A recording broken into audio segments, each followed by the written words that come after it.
dediquei 20 anos da minha vida ao cinema brasileiro, sou um dos principais artífices da Embrafilme, realizei alguns filmes brasileiros de repercussão internacional e me encontro no Brasil marginalizado e sem ver nenhuma perspectiva de saída para o cinema. Silêncio aí nas plateias circulares. Vai, Roberto, solta.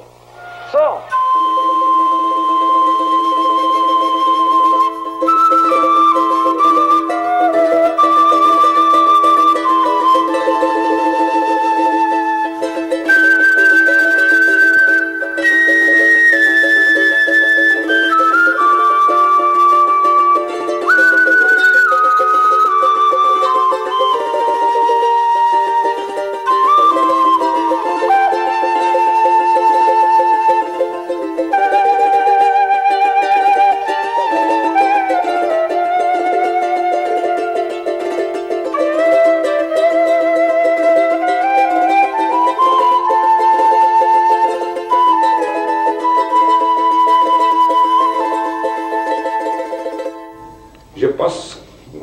Je pense que c'est l'herbe qui me tue et mon corps se fragmente comme Guernica de Picasso, non c'est I have in my blood 14 000 globules blancs et ça c'est trop parce qu'avec 9 000 globules blancs on peut déjà mourir avec une crise cardiaque, avec 7 000 aussi. Le normal, c'est 4 000 globules blancs. Moi, j'ai 14 000. Ça t'embêterait de mourir maintenant? Non, mais il va pas mourir. Isso é complicado. Moi, je ne sais pas un type d'homme qui a la peur de la mort. Parce que moi, j'ai vécu ma vie très bien. J'ai 42 ans, mais j'ai vécu vraiment ma vie parce que moi, j'ai fait des voyages par tout le monde. J'aimais les femmes que je voudrais aimer, j'ai fait les films que je voudrais faire.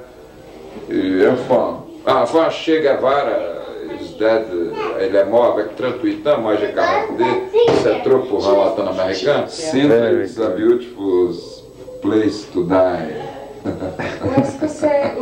Aí ele chegou lá e disse, que coisa, Jorge Amado está aqui em Portugal, que é nossa espécie de pai nosso. Nós dois somos irmãos, estamos aqui, nasce seu filho, eu vou morrer, que merda. Ele chegou lá realmente, possivelmente com uma pericardite, dizia que tinha tido uma pericardite. O certo é que ele chegou com uma lesão muito grande no pulmão. Jorge Amado foi um dos primeiros a ir lá no hospital visitar o Glauber. E ele dizia, ele muito feliz por causa dessas visitas todas, amigos, né? Ele dizia, doutor, isso é uma grande superprodução. Isso é uma superprodução. E eu me lembro que aí, depois desses dias, ele resolve ir para Lisboa. Ele chega para o doutor Carlos Serra e diz, doutor, a superprodução tem que continuar. Há um mistério nessa história toda, que é o Glauber dizer que ia morrer com 42 anos. Ele já dizia isso há muito tempo, né, o Glauber dizia, você sabe que eu vou morrer com 42 anos, porque eu sou uma reencarnação do Castro Alves, que morreu com 24, eu vou morrer com 42. Ele falava assim dessa relação sutil, né, com Castro Alves, e tem a ver. Eu me lembro, a última vez que eu vi foi ele com a cara esculhambada, deitado assim, eu no corredor da história fiz, oi, Baldo, ainda tentou dar uma risada assim, eu fiz, oi, mas eu tava meio lacrimoso, aí deixei ele pra lá, e me lembro que quando o avião passou, eu fiquei prestando atenção, tentando adivinhar qual era o avião que ele estava embarcando. Aí eu me lembro que eu, enganadamente, infelizmente, disse assim, porra, agora a Glauber se salvou. Não sei porque eu achava que ele vindo para o Brasil ia se salvar. O Glauber tinha uma mania de, quando ele queria agradar, ele chamava a gente de mestre. Uma coisa meio baiana, meio nordestina, né? Quando ele queria fazer um galanteio a um amigo, ele chamava de mestre, né? E eu entrei até com o Luiz Carlos Barreto na sala em que ele já estava inconsciente, e de repente ele teve uma recuperação. Aliás, nós entramos porque o médico disse que ele estava tendo uma recuperação, que a gente entrasse, que ele era capaz de reconhecer. Aí ele olhou para mim e disse assim, como vai, mestre? Elegante como sempre. Que é uma mentira, porque eu nunca fui elegante na minha vida. E foi a última frase que eu ouvi do Glauber, né? É, tem de botar o barco para correr. Foi a última coisa que ele me disse.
Sua breve vida, sem pele, com a carne exposta, capaz de gozos, é certo, não é, Glauber?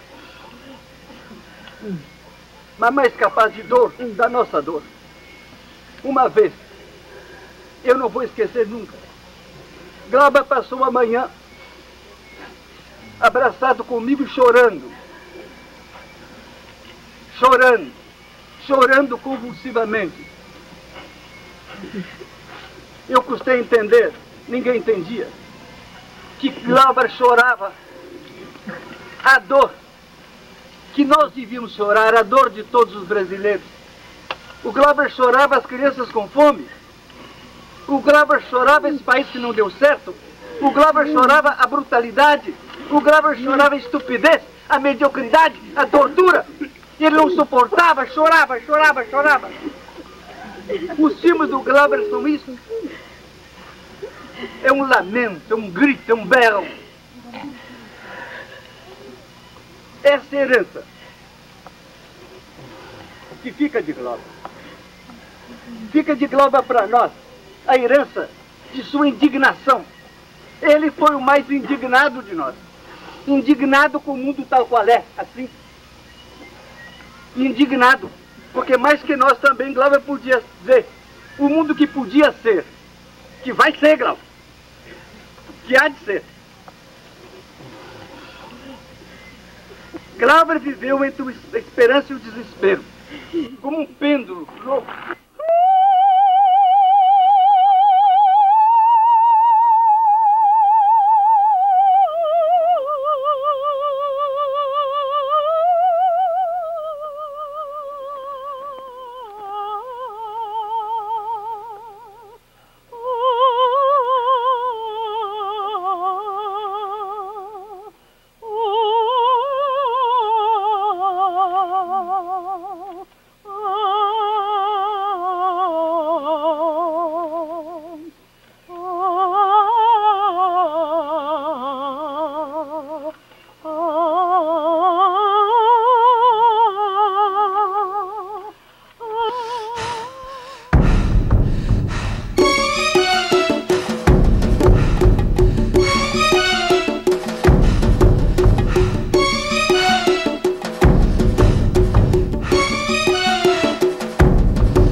Terzo film in programma, L'età della terra, del brasiliano Glauber Rocha, grande regista e personaggio, autore di quell'Antonios das Mortes che trionfò nel 1969 al Festival di Cannes. Lui è arrivato, il film ancora no.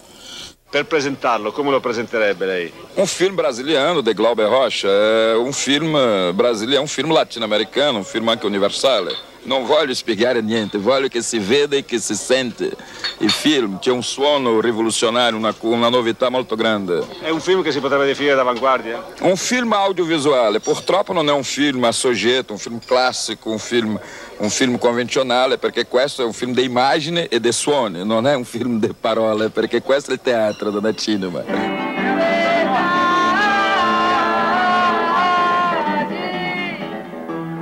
La tensión es muy grande y a medida que empieza a correr la película en la pantalla, la gente empieza a desfilarse.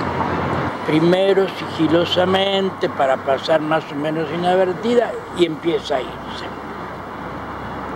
Nosotros que estamos ahí recibimos esos primeros alfilerazos. Yo que conozco bastante el ambiente italiano, veo que inclusive algunos fans de Glauber se levantan y empiezan a irse también. Y la verdad es que vamos acusando el golpe, es natural. Cuando termina la película, la sala está despoblata. Gloria e Atlantic City erano due film che si proponevano compiti molto meno alti ai Dadi da Terra e che giungevano a risultati molto più definiti perché l'ambizione era più piccola. Cioè, nonostante ritengo che Ai Dadi da Terra sia un film imperfetto, ma questo non si poteva dirlo a Glauber, perché Glauber stava facendo una battaglia durissima. Tirando os críticos franceses que escreveram alguma coisa favorável, o resto foi a pichação total, ninguém entendia direito. E o problema é o seguinte, eu acho que ninguém estava prestando muita atenção no filme, tá? Todo mundo prestando atenção na figura do Glauber. E a crítica toda, principalmente italiana, né, muito esquerdista, e com uma visão errada do que ele estava fazendo, estava achando que ele era agente do imperialismo, a coisa já desandou por aí. Então foi muito mal recebido, e quanto mais mal recebido era, mais aceso ele ficava com esse negócio. E não deu outra, né? No fim do festival, quando premiaram lá o Limale, né? Ele promoveu um negócio inusitado, ele fez uma passeata ali pelo Lido de Veneza, né? Fazendo um protesto, discurso contra esse sim imperialismo cultural que abafava as nossas raízes, a nossa potencialidade, etc, etc. E uma legião de jornalistas seguindo atrás, parecia um negócio mais louco, sei lá, digno do nossos maiores, do antropofagismo, surrealismo, tudo junto. Faltou lá o Oswald de Andrade e o Bispo Sardinha andando para fazer a coisa acontecer. Eu fiquei muito preocupada, fiquei ao lado dele o tempo todo, da passeata, temendo. Ele percebeu que eu estava temerosa. Então ele, com voz baixa, calmamente, falou para mim, não se preocupa. Não se preocupa que não tem problema. Eu disse para ele, mas não pode falar isso que você está falando. Ele falou, eu posso. No hall do Hotel Excelsior, no Lido de Veneza, Glauber Rocha se encontrou com Malle. O cineasta francês, cauteloso, dirigiu seu colega brasileiro mais ou menos em tom paternal. Glauber, cabeça fria, o festival é assim mesmo, nem todos podem ganhar. O brasileiro, ainda bastante irritado com a decisão dos jurados, respondeu secamente. Malle, você sabe que não é nada disso. O que se passou aqui foi algo muito diferente. Você ganhou o Leão de Ouro porque as cartas estavam marcadas. Você venceu porque o seu filme foi produzido e teve a produção da Gaumont, uma multinacional imperialista. Grita para as sacadas do Hotel Excelsior. Louis Malle é um regista de segunda classe. Não tem condições de me derrotar. Faço o cinema do futuro. E ele uns filmezinhos comerciais. Escândalo! Festival pagado pela Colômbia, pela Rai e pela Gaumont. Merda! Gostam de respeito pela cultura, premiaram o filme de Louis Malle. É uma vergonha. E o senhor George Stevens representa aquele Pentágono. E o senhor Andrew Sarra representa a CIA. É uma vergonha. Quem critica estão de acordo com essa premiação, estão assinando sua própria sentença de morte cultural. Questa la vergogna, un escândalo quase que accaduto qui, è un disrespeito alla tradizione del cinema, uma mancanza di rispetto alla tradizione del cinema, qui l'Italia è l'Italia di Rossellini, l'Italia di Visconti, questo non è possibile.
Mas quem entende literatura americana na Bahia é o Baldo. E eu não entendia chonga de literatura americana, sabe? Uma besteira ou outra, tinha lido o Hemingwayzinho, uma bobagem ou outra. Mas ele me deu tal compromisso com esse negócio de entender literatura americana que eu comecei a estudar. Eu fiquei nervoso, porque começaram a me cobrar. Glauber disse, você entende literatura americana? Ele me inventou como personalidade literária e me inventou como escritor. Então ele captava coisas minhas que eu não sabia que eu tivesse. Que, como por exemplo, eu tinha estudado muito música e tal, mas nunca tinha me atrevido a orquestrar. Era o sonho da minha vida conseguir fazer uma sinfonia, escrever uma sinfonia. Pois não é que esse homem chegou para mim e disse, olha, você vai fazer agora a trilha do Terra em Transe e você vai escrever a orquestração da trilha. Eu digo, mas Glauber, isso é uma loucura, porque eu nunca escrevi para orquestra. Ele disse, mas eu sei que você escreve. E não é que eu escrevi mesmo. Perto do Glauber, nada era normal, nada era cotidiano perto do Glauber. Isso é que me impressionava muito. Você chegava, se ele estivesse aqui agora, essa loja aqui essa loja de vídeo ficaria diferente, a gente ficaria diferente. Ele criava um clima de excepcionalidade, um clima épico. O Glauber era épico na vida pessoal dele, entendeu? Nada era simples. Ele ligava no telefone, eu atendia o telefone, ele não falava, alô, quem fala? Como vai? Tudo bem. Eu pegava ele e falava assim, o negócio é o seguinte, o imperialismo norte-americano está atacando a Embrafilme e você precisa tomar, entendeu? Era tudo assim, sem claquete. Glauber era um homem sem claquete, rapaz. Ele falava teses sobre a humanidade, sobre a política, de vez em quando ele conversava comigo achando que ele era o Geisel e eu era o Prestes. Né? Ele começava a fazer conspirações comigo. Eu falei, mas Glauber, eu nem conheço o Prestes, eu não sou. E ele achava que eu era do Partido Comunista. Na cabeça dele eu era comunista, não tinha jeito, eu era o Prestes. Eu e Prestes éramos assim. Tudo que o Prestes quisesse. E ele era o Geisel. Então ele vinha para fazer acordos e conspirações e tal. Eu falei, mas E falava, ficava horas. Ele entrava na viagem, nessa viagem não tinha jeito. E você não tinha como contrariar. Ele tinha, assim, algumas ideias. Ele queria ser, no mínimo, se ele não fosse presidente da República, ele queria ser o ministro da Cultura. Ele tinha projetos incríveis. Pô, eu nunca podia imaginar um artista se colocar nesse nível. Quer dizer, esses voos que ele dava, né? Quer dizer, eu acho que são pessoas muito raras, né? Que ajudaram a gente a pensar grande, né? O que eu sinto hoje no Brasil é que às vezes as pessoas ficaram... O teto de pensamento, de ousadia no Brasil diminuiu muito. E eu passo que na época de Glauber, né, uma coisa meio... Nós estamos falando sobre Juscelino hoje, né? Quer dizer, ele é também um sonhador, né? Um cara assim que projetava coisas, né? E isso eu acho fantástico. Isso para um artista jovem, para mim, ainda estava num período de formação, foi fundamental, né? Eu saía com ele andando na rua ali, da própria Visconde de Pirajá, vínhamos andando, vamos comprar um jornal, tá? Vínhamos andando para General Osório. Aí ele vinha cochichando no meu ouvido, fazendo uma pequena revolução. Aí ele ia começando a falar alto, perdia o tema da coisa do ouvido, e de repente ele estava fazendo um discurso amplo, andando no meio da rua, aos berros e tal. Aí quando chegou na General Osório, ele se vira para mim e diz assim: olha, não diga que me viu, para a sua segurança pessoal. E me deixava no meio da rua e atravessava para comprar jornal. E eu ficava com aquela paranoia horrorosa. Pô, tem todo mundo em volta. Coisa absurda. Não diga que me viu para a sua segurança pessoal. Perto da pessoa e falar perto. Você não diga a ninguém que me viu pela sua segurança pessoal. E a mão, como descamba os dedos, que tinha uns pelinhos. E o saia. Se chegava na casa do Glauber 10 horas da manhã, ele estava de cueca, com a camisa aberta, sentado na máquina, batendo, não tinha computador, batendo lá, com não sei o quê, batendo e falando e batendo, a parede cheia de fotografia pregada, papel no chão, papel na mesa, papel na parede, papel no teto, papel não sei aonde, papel debaixo da máquina, papel no bolso, e ele falando, e fazendo, e falando, isso aí, o futuro do cinema brasileiro, o futuro do cinema mundial, o futuro, a revolução do cinema, o cinema é isso, o cinema é a nossa vida, e o cinema, com uma energia que não parava o tempo todo. Eu falei: Glauber, não posso, eu tenho que continuar falando do cinema. Tem que fotografar o Vida Seca, porque você vai revolucionar essa fotografia, acabar com essa fotografia alienada, colonizada do cinema brasileiro. Eu falei: mas, porra, Glauber, eu não sou fotógrafo de cinema. Não, vou falar com o Nelson, vou trazer o Nelson e tal. E aí veio com o Nelson para me nomear fotógrafo do Vida Seca. Né? Falei: mas rapaz, eu só sei fazer fotografia com máquina Leica, com lente nua, não uso filtro, só sei fazer fotografia de luz natural. É isso que a gente quer. A minha teoria sobre o Glauber é que ele era um pastor.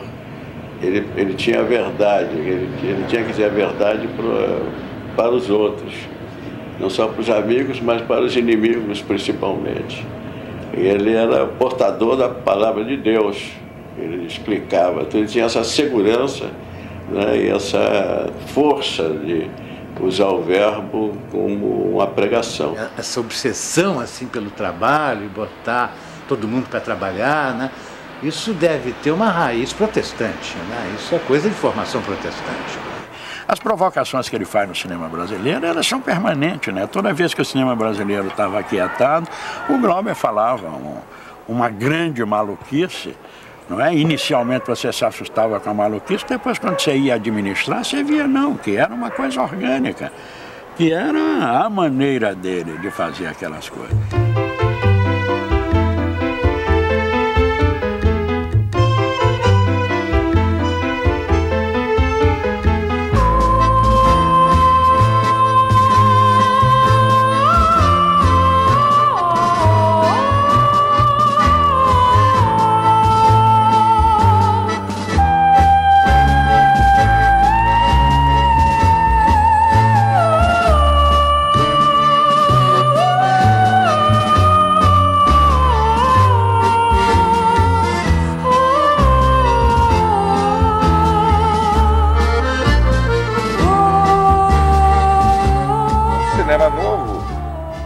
entendeu? Existe na medida em que eu acho que eu sou o cinema novo, eu estou vivo e fazendo filmes novos, entendeu? O que existe em torno de mim, entendeu? Foi uma pirataria intelectual, assim. Então é o seguinte, eu sou como Jango Goulart, todos os cineastas me traíram, você entende? Todos me traíram.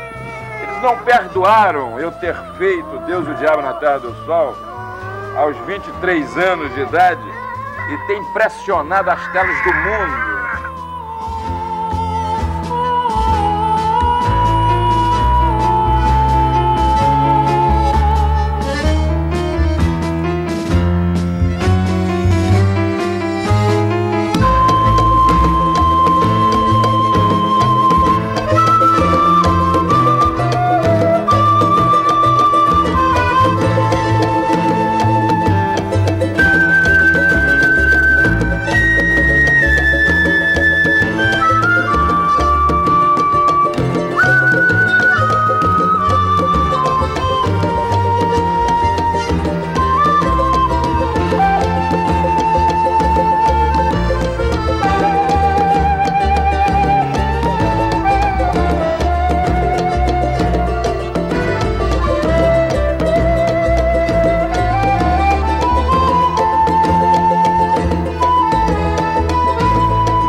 Uma nuvem rosa, lenta e transparente, sobre o espaço sonhador e bela, surge no infinito a lua docemente, enfeitando a tarde com meiga donzela, que se apreste a linda sonhadoramente, em anseios d'alma para ficar bela, grita o céu e a terra.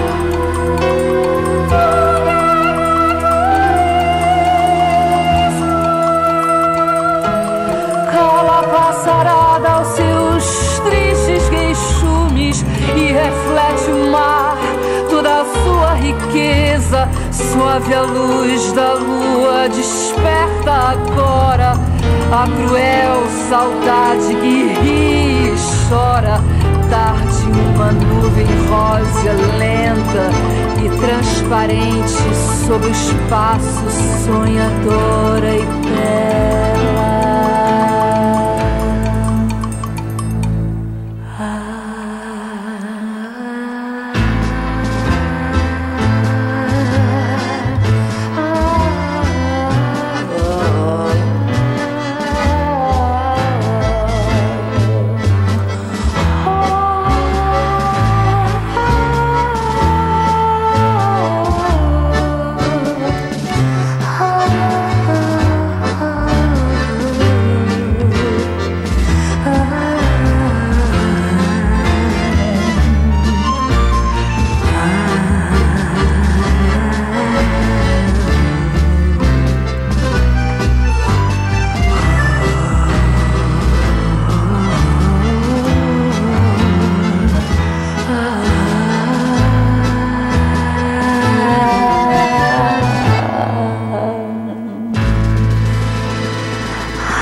Antes do Glauber morrer, nem direita, nem esquerda, nem cinema novo, nem novela e vague, ninguém queria saber dele.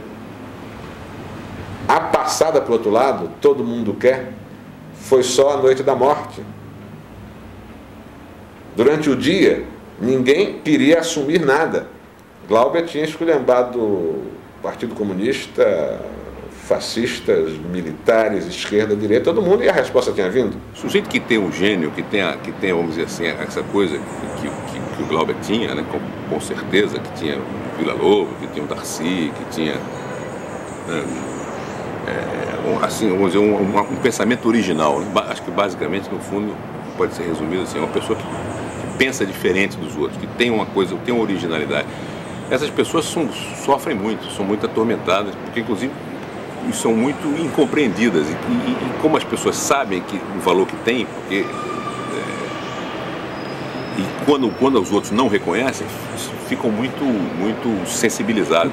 Contribuiu para a morte de Glauber é esse sentimento de asfixia que ele ia tendo no cinema brasileiro e no próprio cinema mundial. Glauber, até a véspera de